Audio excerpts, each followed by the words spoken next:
Chapter 1. News of the engagement. My mother never came to meet me at Bursley Station when I arrived in the 5 Towns from London. She always had other things to do. She was getting ready for me, so I always walked alone up Trafalgar Road, between the factories and past the football field. And so tonight I had time to think. I had some very important news for my mother, and I didn't know how to tell her. I wrote to my mother every week to tell her what I was doing. She knew the names of all my friends. I often wrote about Agnes and her family. But it's difficult to write in a letter. I think Agnes likes me. I'm in love with her. I'm sure she likes me. I think she loves me. I'm going to ask her to marry me. You can't do that. Well, I couldn't do it. And on the 20th of December, I asked Agnes to marry me, and Agnes said yes.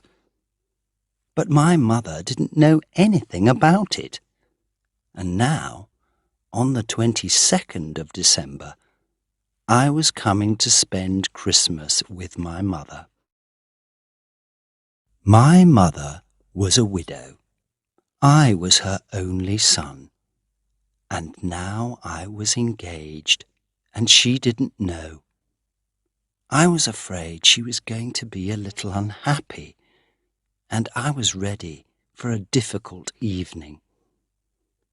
I walked up to the front door, but before I put my hand up to ring, the door opened, and there was my mother. She put her arms around me. "Well, Philip, how are you?" And I said, "Oh, I'm all right, Mother. How are you?" She smiled at me. She looked excited and younger than her 45 years. There was something strange in her smile. I thought, she knows I'm going to get married. How does she know?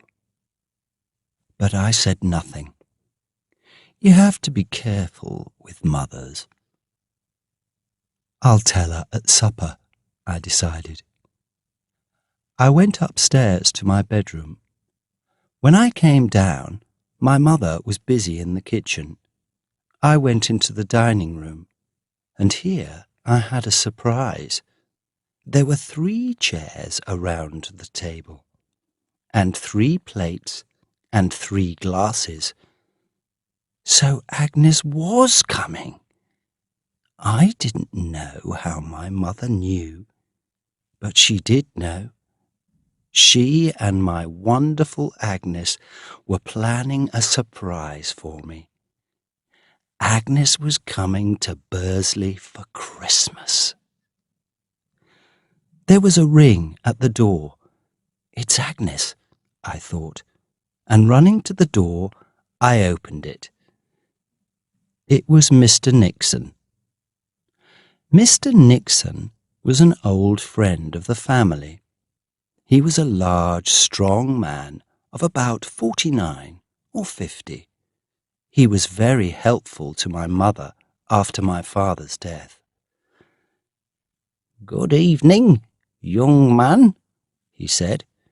"It's good to see you back in Bursley." "Mr. Nixon has come for supper, Philip," said my mother. Mr. Nixon often came to supper during my visits to Bursley, but never on the first night. I liked him, but I wasn't very happy to see him tonight, because I wanted to talk to my mother.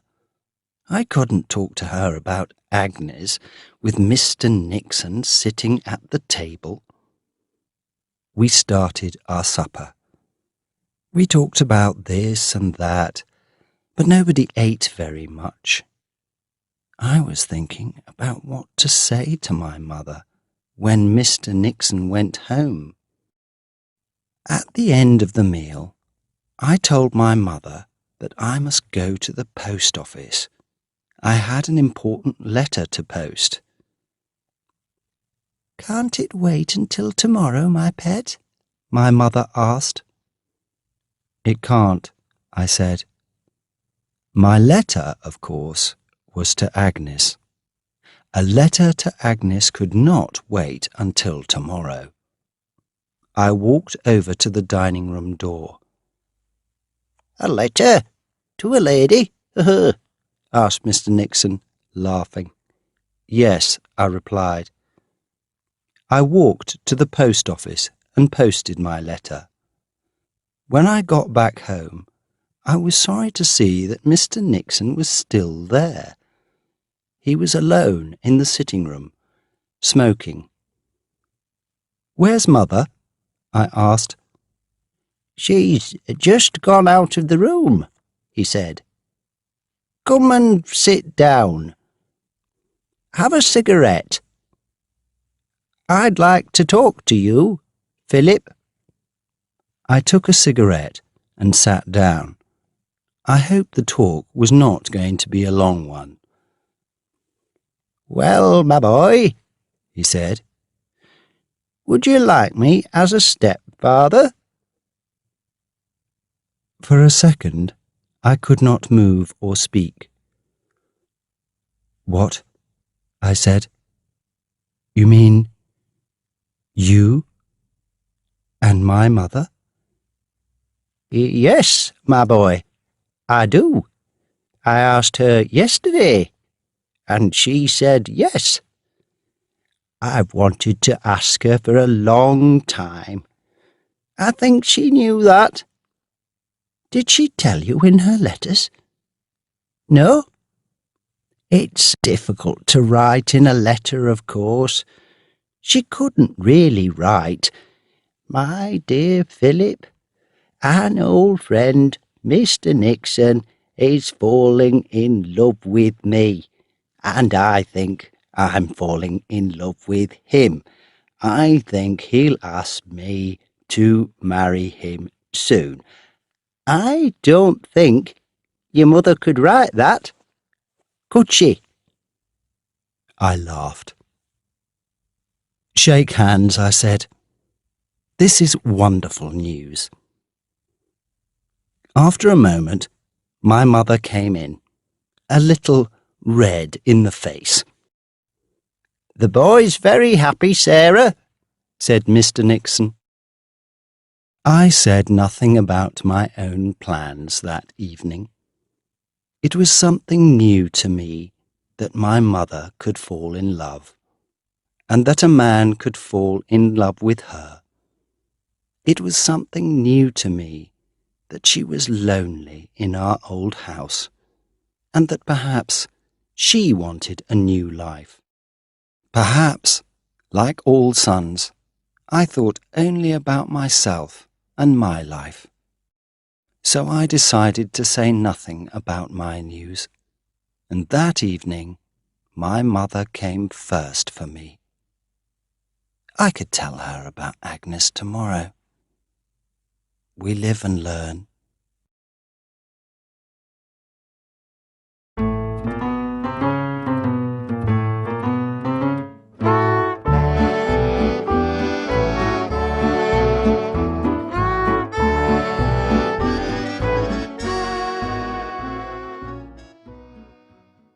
Chapter 2. The Burglary. Lady Dane said, "Gee, if that portrait stays there much longer, I shall go mad. I can't eat any more with it up there." She looked up at the big portrait on the wall opposite the breakfast table. Sir Jehoshaphat said nothing. Lady Dane did not like the portrait. Nobody in the Five Towns liked the portrait. But the portrait was by Cressage, the finest portrait painter in England, and a portrait by Cressage cost £1,000 or more. Sir Jehoshaphat Dane was perhaps the cleverest and most successful businessman in the Five Towns. His business, called Dane Brothers, had one of the biggest pottery factories in England, and their cups and plates went all over the world.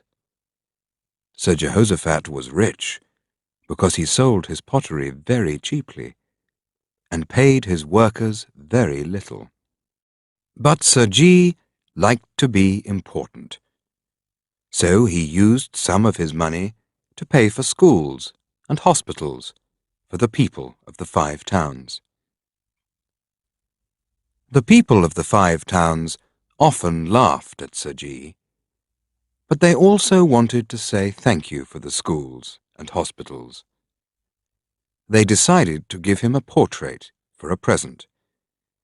So Cressage painted the portrait, and many people in London thought it was very good.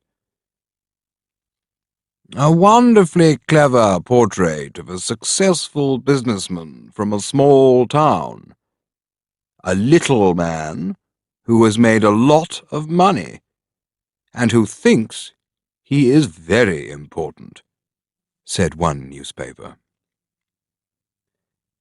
It was not a kind portrait, and many of the people of the Five Towns laughed when they saw it. But Sir Jehoshaphat had to take his present, and to say thank you for it. Now it was on his wall in his home, Sneyd Castle, and after 16 months, Lady Dane was tired of looking at it. "Don't be stupid, wife," said Sir G. "I'm not taking that portrait down, or selling it. Not even for £10,000. I want to keep it." But that wasn't true. Sir G hated the portrait more than his wife did, and he was thinking of a secret plan to get rid of it. "Are you going into town this morning?" asked his wife. "Yes," he answered. "I'm in court today." He was one of the town magistrates. While he travelled into town, he thought about his plan for the portrait. It was a wild and dangerous plan, but he thought it was just possible. That morning, the police were very angry with Sir G. A man was in court, and the police said he was a burglar. They wanted him to go to prison for 5 years or more, but Sir G did not agree. He said there was no proof that William Smith was a burglar. The other magistrate was very surprised at this, and the police were very cross. But William Smith left the court a free man. Before he left, Sir G asked to see him in his office. "Smith," said Sir G, looking at him carefully, "you were a lucky man this morning, you know." Smith was a small, thin man with untidy hair and dirty clothes.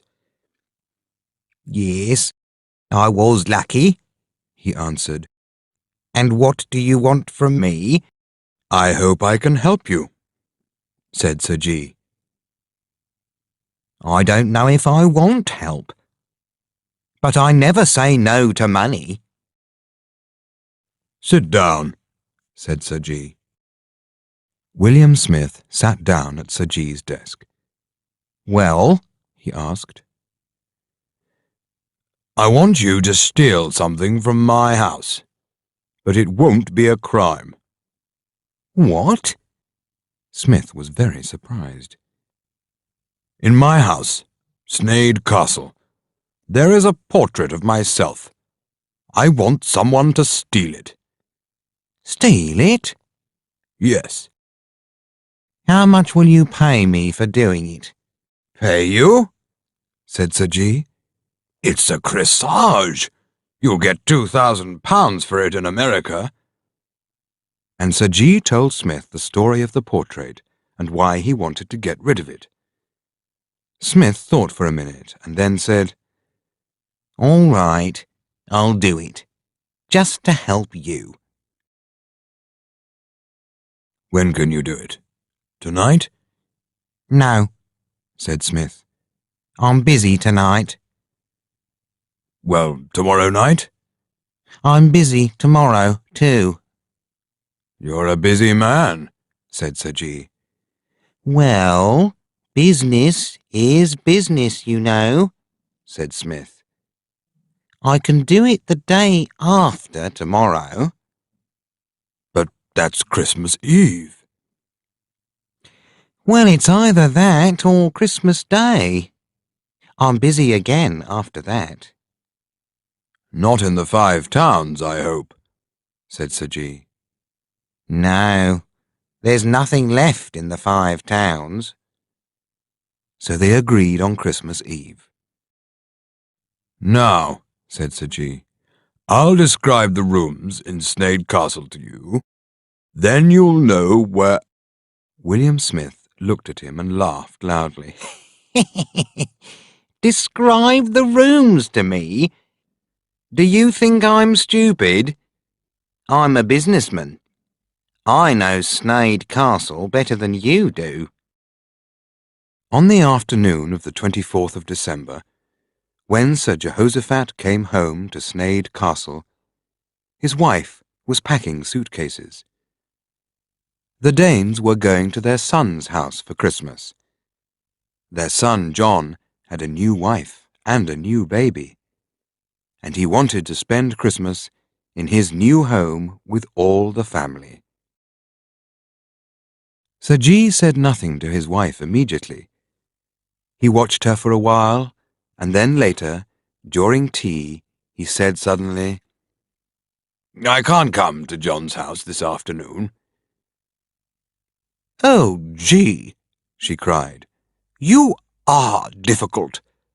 Why didn't you tell me before? He didn't answer the question. I'll come over tomorrow morning, perhaps in time for church. There's no food in the house, and the servants are all going away on holiday. There's nobody to cook for you. I'll stay with you if you like. No, I'll be all right. Lady Dane went to her sons, leaving some cold food for Sir G. Sir G had a cold, silent meal in front of his portrait. He was alone in the castle, and that was a good thing, he decided. There were no servants to wake up and hear William Smith at work. Sir G was a little afraid. Perhaps it was dangerous to bring a burglar into the house. He looked again at the portrait in its big gold frame. Will he take the frame? He asked himself. I hope he doesn't. It's very heavy. I don't think one man could carry that. But perhaps Smith had someone to help him. Goodbye, he said to his portrait, opened one of the windows for William Smith, and went to bed. He did not sleep. He listened. At about 2 o'clock, there were a few noises. They stopped, then started again.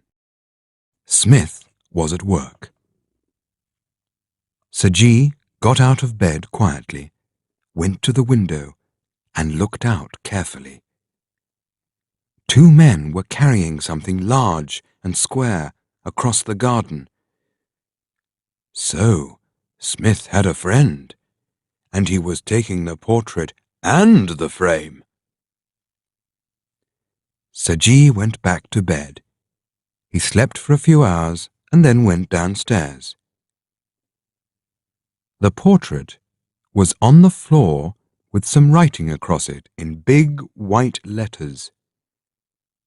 "This is no good to me."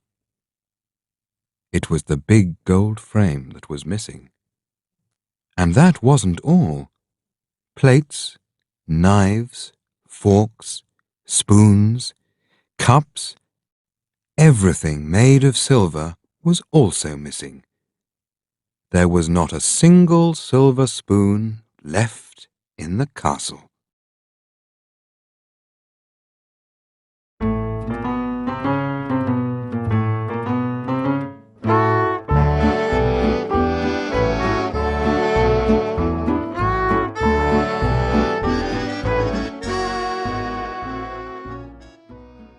Chapter 3. Beginning the New Year. We are slow, silent people, we of the 5 towns. Perhaps it is because we make pottery, which is slow, silent work. There are many stories about us and how slow and silent we are. These stories often surprise the rest of the world very much, but we just laugh at them.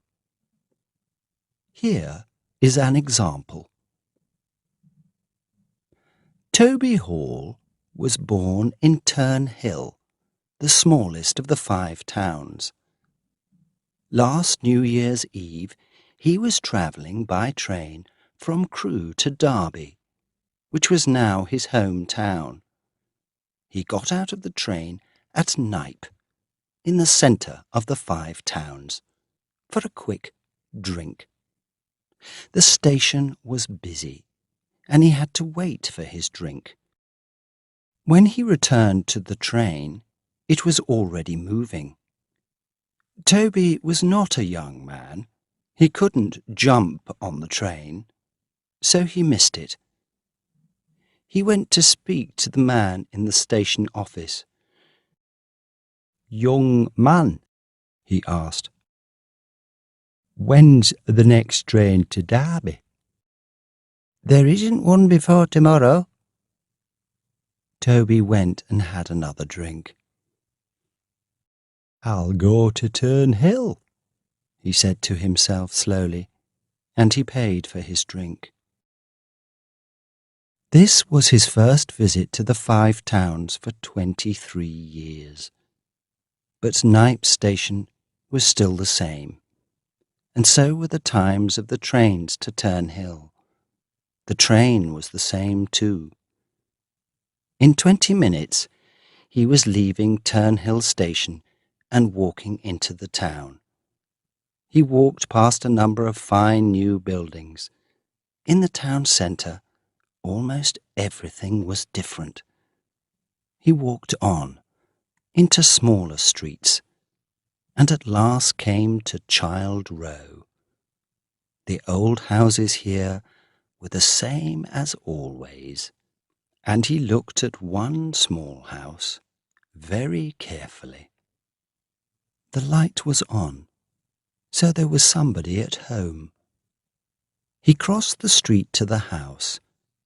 It was a special house for him.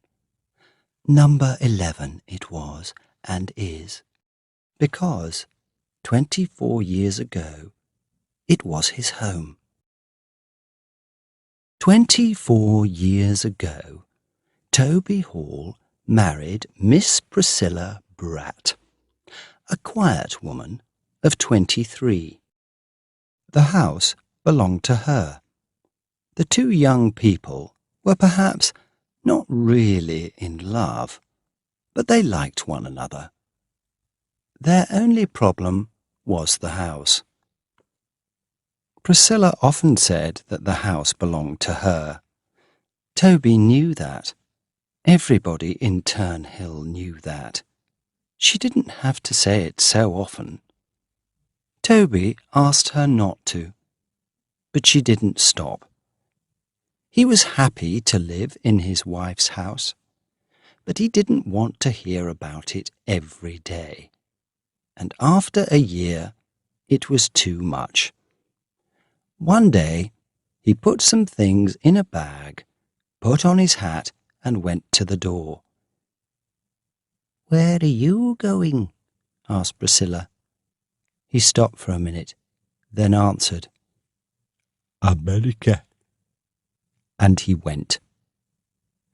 It was not difficult for Priscilla. She did not think that Toby was a very good husband. She could live without him. She had her house and some money. Toby went to the bank and got all his money and sailed off to New York on the Adriatic. From New York, he went to Trenton, New Jersey, which was the 5 Towns of America. Toby was a good potter, and he found work easily. After a year, he asked a friend to write to Priscilla and tell her that he was dead. He wanted to be a free man, and it was only fair for her to be a free woman. After a few years, he returned to England. He changed his name from Hall and started work as a potter in Derby. He did well. The money was good, and he didn't have much to spend it on. He lived quietly, working all week and going fishing at the weekends. And now, because of a visit to Crewe, a train, and a drink, he was in Child Row and crossing the street to number 11. He knocked on the door. Many doors in the 5 Towns opened slowly and carefully, and so did this one. It opened a few centimetres, and a woman looked out at Toby. "Is this Mrs. Hall's?" he asked. "No, it's not Mrs. Hall's. It's Mrs. Tansley's." "I thought—" The door opened a little more. "Is that you, Toby?" "It is," answered Toby, smiling a little.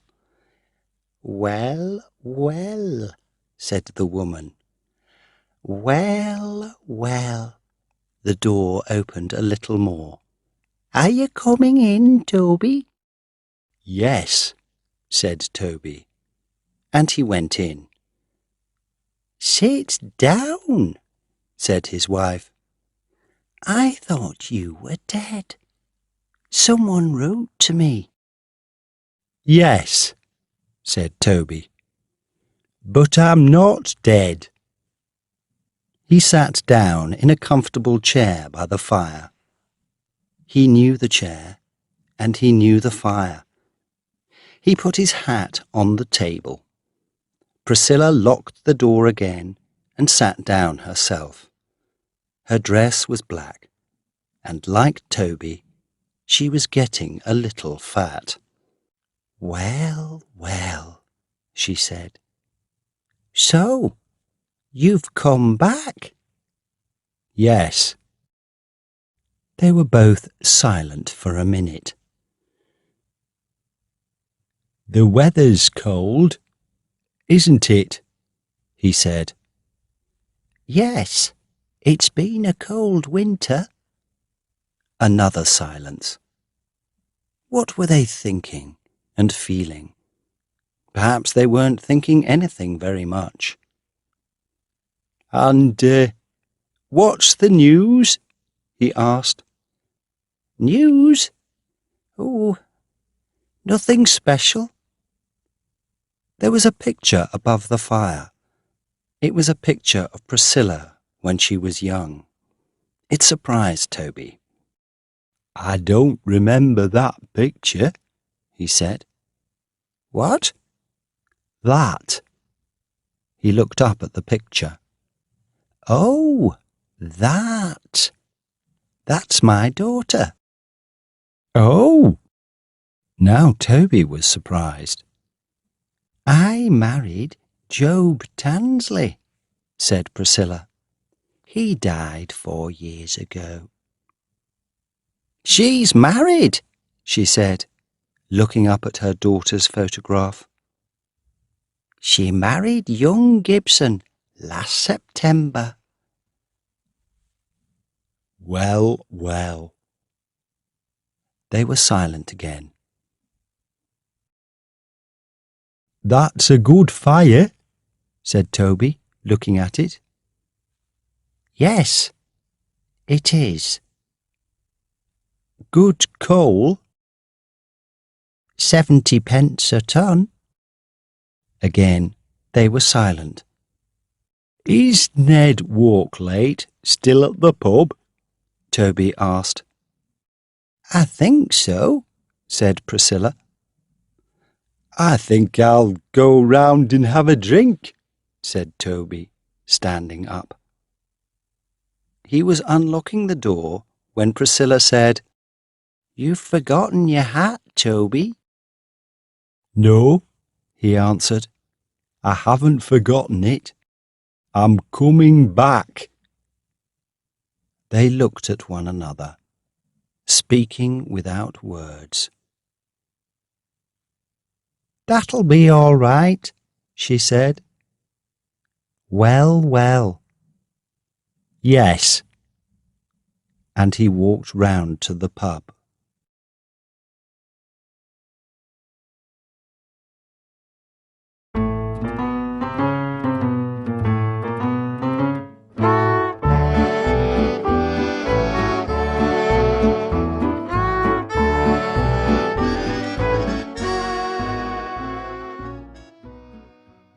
Chapter 4.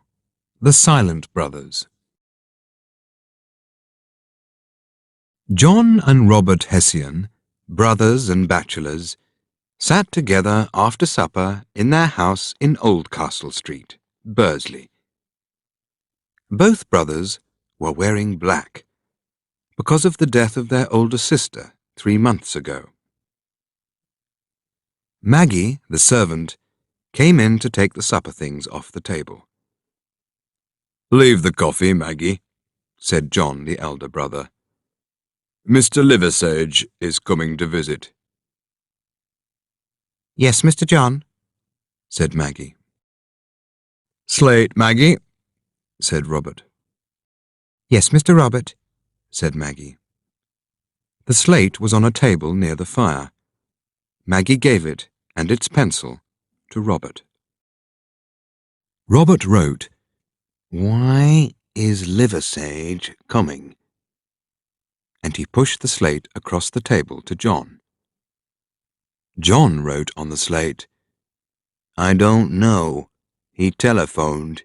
He said he wanted to see us tonight." And he pushed the slate back to Robert. John was 42 years old, and Robert 39. They were tall, dark men, and both were well and strong, and there was nothing wrong with their hearing. 10 years before, the brothers had a quarrel. The quarrel was a stupid one, like many quarrels. The morning after, Robert did not answer when John said something to him. "Well," said John to himself, "if he doesn't speak, I won't speak." And then Robert thought the same thing. Maggie was the first to see that the brothers were not speaking. Then it was their best friend, Mr. Liversage, the solicitor, and some of their other friends, but nobody said anything to them. The people of Bursley thought it was funny, and wanted to know which brother would win the quarrel. So Bursley watched the two men carefully, waiting for one of them to speak. But for 10 years the brothers went on living together in the same house, and neither man spoke a single word to the other. Life without words was very difficult for the brothers, but it was also difficult for their servant. Maggie gave them the slate because it was easier for her when the brothers wrote things down.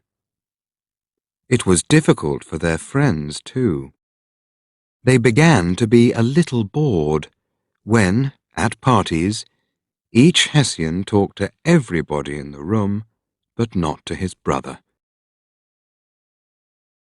There was just one thing wrong with this beautiful quarrel. The brothers worked together in the same pottery factory, and sometimes they needed to speak on business. But they spoke very coldly, and only inside the factory walls. And every evening, Bursley watched the two brothers while they walked home. One man 5 meters behind the other. How stupid it was! But Bursley said nothing. The conversation, by Slate, that evening was just finishing, when there was a knock at the door, and Mr. Powell Liversage came in. He was an old friend of the two from their school days. He was also a bachelor, so his evenings were free. He came to see the Hessians every Saturday night, and usually John or Robert went to see him on Wednesdays. But today was Thursday. "How are you?" asked John, lighting a cigarette. "Well," replied Liversage. "How are you, Powell?" asked Robert. "Not too bad. And you?" He sat down and Robert gave him a cup of coffee. "Well," said Liversage after a minute. He sounded a little uncomfortable. "We've found your sister's will, at last." "You haven't? When?" asked John. "This afternoon. It was with some old papers in the bank. Did you know that she had more than £12,000? "No," said Robert. The brothers knew that their sister, Mrs. Mary Bott, was rich. They knew that she had no children, and they knew, of course, that they were her only brothers. When she died 3 months ago, nobody could find her will. And now here it was. £12,000 between 2 people was a lot of money for each of them. But what did the will say? The 2 men wanted to know very much. But did they ask the question? Oh, no. Neither man wanted to be the first to speak. And so they sat in silence. "Do you want me to read the will to you?" asked Liversage at last. "Yes," they both answered. Liversage took the will out of his pocket. "Now, I didn't make this will," he said, "so please don't get angry with me." This is what he read. "You are both very stupid, John and Robert, and I've often said so. Nobody understands why you quarrelled like that about Annie Emery. Your life is difficult, but you've also been very unkind to Annie. She's waited 10 years already. So, John, if you marry Annie Emery, I shall give all my money to you. And Robert, if you marry her, I shall give it all to you. And you must be married in 12 months' time. And if neither of you marry her, then I give all my money to Miss Annie Emery, businesswoman of Duck Bank, Bursley. Mary Ann Bott, widow." "There, that's all," Liversage finished. "Let me see," said John. Liversage gave him the will, and he looked at it carefully. Robert walked round the table and looked at the paper in his brother's hand. All three men were silent for a few minutes. Each was afraid to speak, and even afraid to look at the others. "Well, I must go," said Liversage, standing up. "I say," said Robert, "you won't say anything about this to Annie, will you?" "I will say nothing," agreed Liversage. But it was wrong of him to say this, because Annie already knew. The two brothers sat and thought for a long time. 10 years before, when Annie was a woman of 23, without family, she started a business for herself, which was a bookshop. John was in love with her, but so was Robert. And the two men quarrelled. They said very unkind, very unbrotherly things, and they were both very angry. Because of this, and because they were stupid, they each decided not to marry Annie. Each man wanted to show the other that he was the better, kinder, nicer brother. And so they did not speak for 10 years. And poor Annie Emery, who wanted to marry one of the two, but could not decide which, did not marry anyone. At 2 o'clock in the morning, John took a penny out of his pocket. "Who shall go first?" he asked. Robert felt very strange.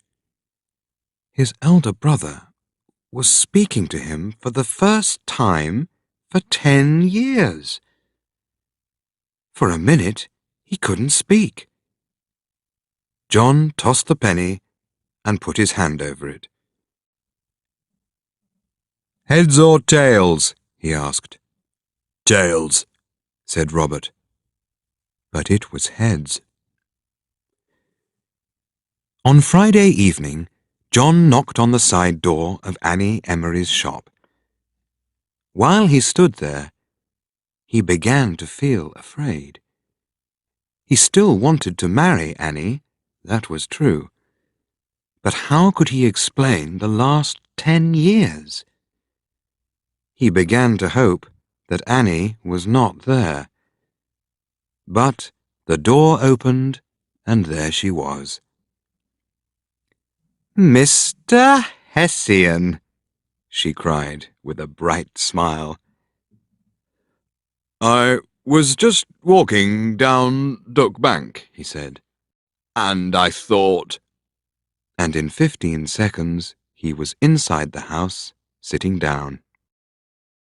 "But you're in the middle of eating your supper," he said. He could see the food ready on the table. "I haven't started," she replied. "Have you had your supper?" "No," he said. "It will be nice of you to help me eat my supper then," said she. "Oh, no." But she got plates and glasses out of the cupboard, and there he was, sitting at her table. He could not say no. It was wonderful. "I'm doing well," he thought. "Poor Robert." He watched her while she moved about the room. He still did not know how to explain the 10 silent years. But perhaps he didn't have to say anything. She was friendly, smiling, and pleased to see him, wasn't she? And she was still a beautiful woman, and also a good businesswoman. He stayed, and they talked. He decided to ask her to marry him in a few days. 15 minutes later, he thought about asking her the next day. And in another 5 minutes, he was asking her to marry him then and there. She moved away from him quickly. "It's very sudden. I must think about it," she answered. How happy he was! Her answer would soon be yes, he was sure. "Will you be at church on Sunday?" she asked. "Yes." "If my answer is yes, I shall wear white flowers in my hat. I prefer to give you my answer like that, without words. And if I am not at church next week, I will be the week after." "I understand," he said. "And if I do see those flowers, perhaps I can come to tea?" "Yes. But you mustn't speak to me when I come out of church." He walked home down Oldcastle Street. He was a happy man, and he felt much younger than his 42 years. She was not at church on Sunday. Robert was away on business most of the week, and John was alone in the house. For many hours he sat at home, thinking about the next Sunday. Robert returned home on Friday. On Sunday morning, John was up early. He put on his new shirt, which came from the best shop in Hanbridge. Robert was also out of bed early, and he was wearing a new shirt and a new suit. They had a silent breakfast. "I'm going to church this morning, Maggie," said Robert, finishing his breakfast. "Where are my new shoes?" This was a surprise. Robert did not usually go to church. They walked to church, with John 50 meters in front of his brother. When he came into the church, Miss Emery was not there. The service was beginning when she walked in. She was wearing white flowers on her hat. There were about 155 white flowers. Her hat was like a garden. How excited John was! He had Annie, and he had his sister's money. He felt very happy, and he decided to give £5,000 to Robert, perhaps even a little more. After the service, John did not speak to Annie, but hurried home. Robert also went home, and then the two had their lunch. They didn't speak, of course. They read their newspapers. After lunch, they went out for a walk. Not together, of course. John walked because he had to do something until his tea with Annie at 4:30. And at 4:30, he turned the corner into Duck Bank and saw Robert, who was coming round the corner at the other end of Duck Bank. They met outside Annie's door. "What are you doing here?" asked Robert angrily. "I'm coming to see Annie," replied John, also very angry. "So am I." "Well, you're too late," said John. "I've asked her to marry me, and she has said yes." "Don't be stupid," replied Robert. "She is marrying me." "When did you ask her?" asked John. "On Friday." "And did she say yes?" not on Friday. But her answer was to wear white flowers at church this morning. That was for me, said John. The quarrel went on for some time. Come on, said John. Let's go home. We can't talk in the street. Annie will see us from her window.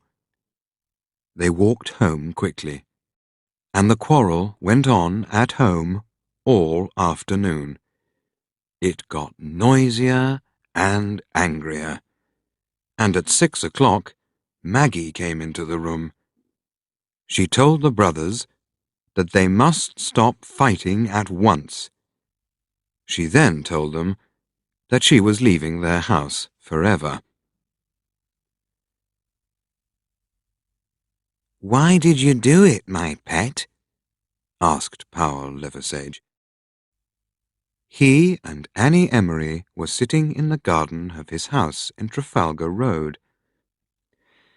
Why did I do it? Asked Annie. Oh, they were so stupid, Powell. I know they're your friends, but really. For 10 years they said nothing to me, and then, because of their sister's money, they come to see me.